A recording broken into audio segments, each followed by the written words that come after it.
Welcome to the LDN radio show, brought to you by the LDN Research Trust. I'm your host, Linda Elsiegood. I have an exciting lineup of guest speakers who are LDN experts in their field. We will be discussing low-dose Naltrexone and its many uses in autoimmune diseases, cancers, etc. Thank you for joining us.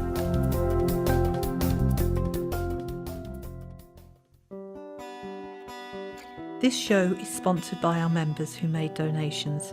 We'd like to give them a very big thank you. We have to cover the monthly costs of the radio station's software, bandwidth, phone lines and phone calls to be able to continue with the radio show.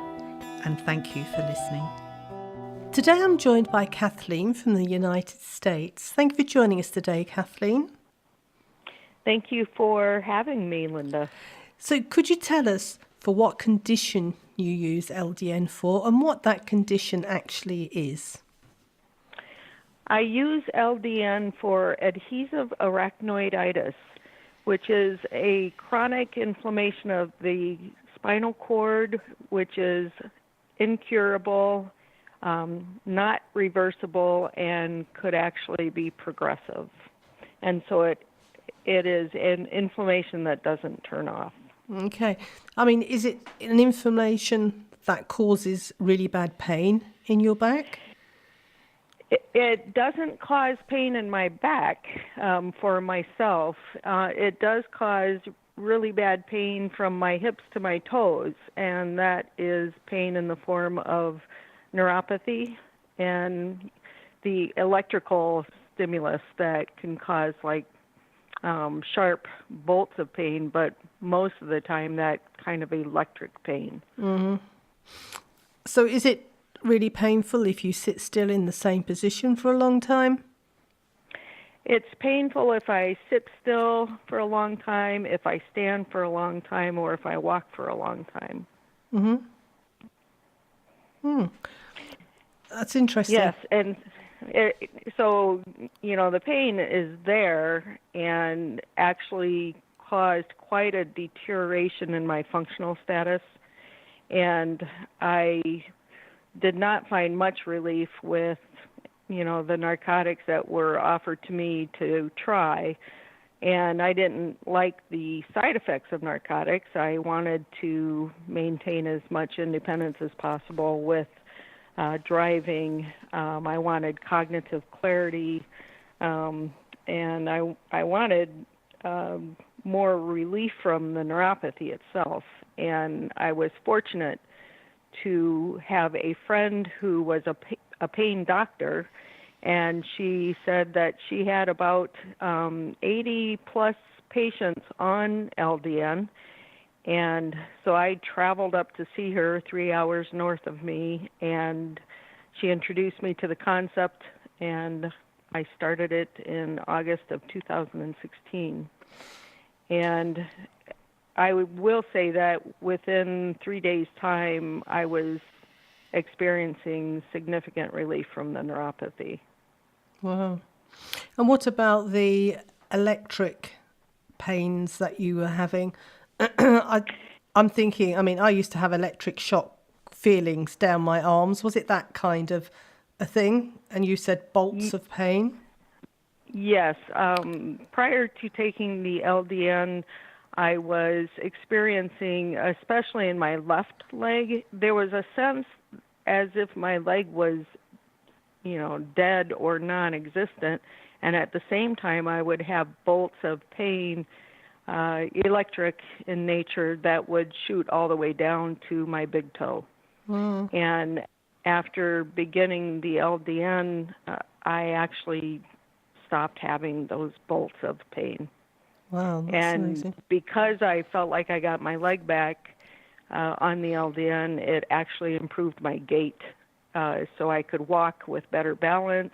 I was able to stop using my walking poles, which I used most of the time prior to that, for balance because I was falling a lot. And once I got on the LDN, I actually had better balance. I stopped falling. Mm-hmm. So you had this friend who you went to see. Now, when you first started, what dose did you start on? And did you start on liquid or capsules?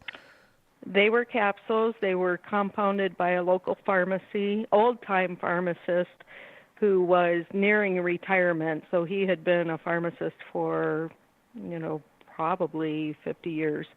And he said out of the 80 patients that he had coming in for the prescriptions, about 75 of them continued to keep coming back in for refills, meaning that it was a very positive experience for them.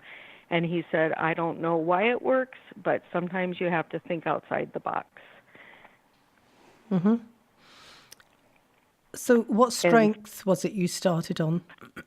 Oh, I'm sorry. I started at 1.5 milligrams, and I took that for, I think, up to 3 weeks. And then she bumped me up to 3 milligrams. Again, it was a compounded capsule, and I took that for 3 to 4 weeks, and then I got bumped up to 4.5 milligrams, and I did fairly well on that, and she said it would be appropriate for you to go up to 6 if you would like to choose that, and if you experience headaches with the LDN, give it a day to 3 days to see if the headaches abate. And for me, I didn't really have any negative effects from the LDN. And 6 milligrams seems to be my sweet spot. Mm-hmm. So that's what I've been taking for about 2 years now. Okay. So if you were to look at your quality of life on a score of 1 to 10 before you started, 10 being the best, what would it have been? Oh boy, I would say the quality of life prior to LDN was maybe at a 4 because the pain was significant. My functional status was very poor. I had to, of course, retire from my employment, and it cut down on being out and about and socializing. Pain is very fatiguing, and it also kind of flattens out your creativity, et cetera, because I am also an artist as well as a marriage and family therapist in end-of-life care. And so 4 would probably be pretty fair. Mm-hmm. Once I started on the LDN and I got relief from the pain and I started walking better and I had more energy, I wasn't using my walking poles. I got to resume my volunteer work, which I enjoy quite a bit. I got to return to my pottery studio, which is a great joy for me. And I was able to socialize more often, more comfortably. And plus my functional status at home improved to the point where I went back to gardening, which I love, and helping out with the projects that we had ongoing in our home life. Wow. But what number would you put it on today, your quality of life, 10 being the best? I would say 8. Mm-hmm. That's how much I have improved with the LDN. And what are your pain levels like now, would you say, obviously sleeping, I would imagine, had been a problem, and you're standing and sitting and so on. Are you able to do that for longer periods of time before the pain appears, or doesn't the pain appear now? The pain is, I still have some neuropathy. I also take gabapentin and baclofen for muscle spasticity. I think the greatest assist that I've gotten is through the LDN, and I got just a little bit of sidetracked on the question, so could you please ask that again, Linda? Yeah, the pain that you had, does it cause you any issues with sleeping, staying in the same place for too long at night, or sitting or standing for too long? Actually, my sleep has improved quite a bit, and I'm able to stand longer, to sit longer. As I said before, my stamina has improved, and with the neuropathic pain, I still have symptoms. They're much more tolerable. I also, because I can engage in more meaningful activity outside the home, of course, that's a great distractor, so it makes pain take a secondary part of my attention. And I also practice meditation and mindfulness, which is another significant assist for me in managing, the pain or discomfort. Uh-huh. And do you take any supplements to help reduce the inflammation? I actually take diclofenac, which is a non-steroidal anti-inflammatory, and that helps me with my arthritic pain, which is one of the issues that I had way back in the beginning. I had adult onset scoliosis at age 50, so I was fused from T8 to S1, and as a result, I also had to have a hip replacement in 2010, about 6 months later. And so the diclofenac helps reduce the arthritic pain. The gabapentin and the baclofen also assist, but that is basically all I'm taking. Mm-hmm. I mean, if you had any residue pain, it's been proven now that pure CBD oil works synergistically with LDN. That might be something you or the listeners could look into if you have pain that's still there. And also EPA, which is in omega-3s, if it needs to be high EPA, is also very good at reducing inflammation. That's good to know, and I'm taking notes, Linda. Thank you for...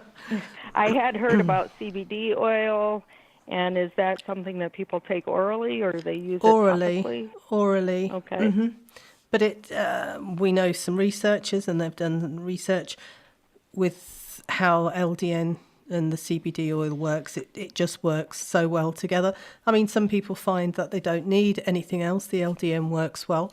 But, if there is still some pain that hasn't gone or isn't under control, it's something that people can look into adding into the mix, as it were. Okay, thank you. Well, thank you so much, Kathleen, for sharing your story with us today. I'm sure that's going to help other people with a similar condition. Yes, I really appreciate you having me on as an interviewee.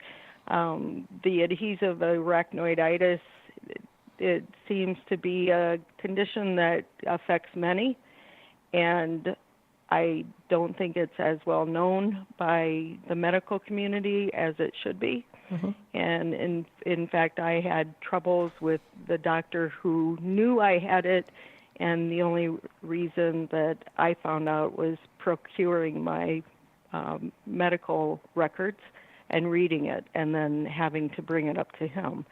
And so I would encourage any doctors who have awareness of this, please talk with your patients, because I think improving communication about this condition and also bringing LDN out as an option is going to be one of the most effective way for people to regain as much functional status as they can with this condition. So thank you so much for allowing me to be on your show. You're welcome. And before we go, is there a group that people could join? Do you know of anywhere? For arachnoiditis, yes. There is a group on Facebook, and it's actually a UK-based group for arachnoiditis. There are a number of them, and the group from the UK is the one that I seem to have the most commonality with.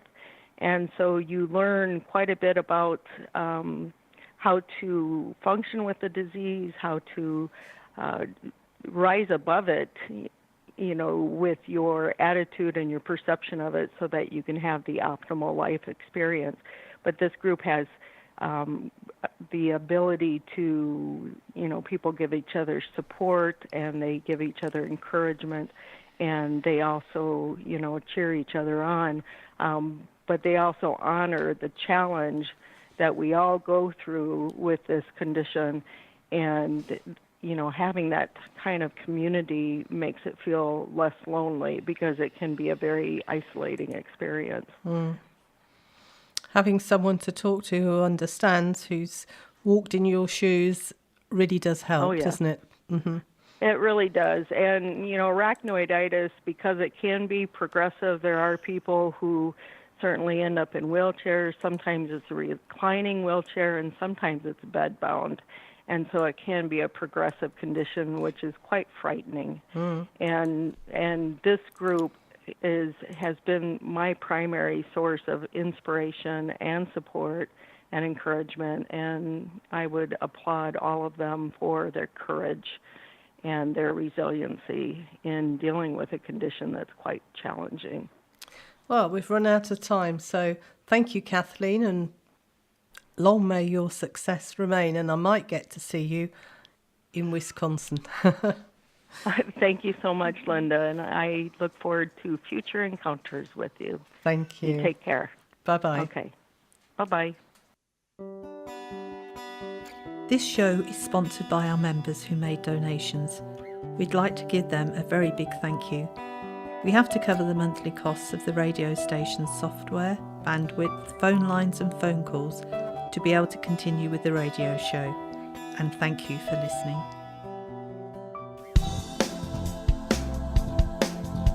Any questions or comments you may have, please email me, Linda, Linda, at ldnrt.org. I look forward to hearing from you. Thank you for joining us today. We really appreciated your company. Until next time, stay safe and keep well.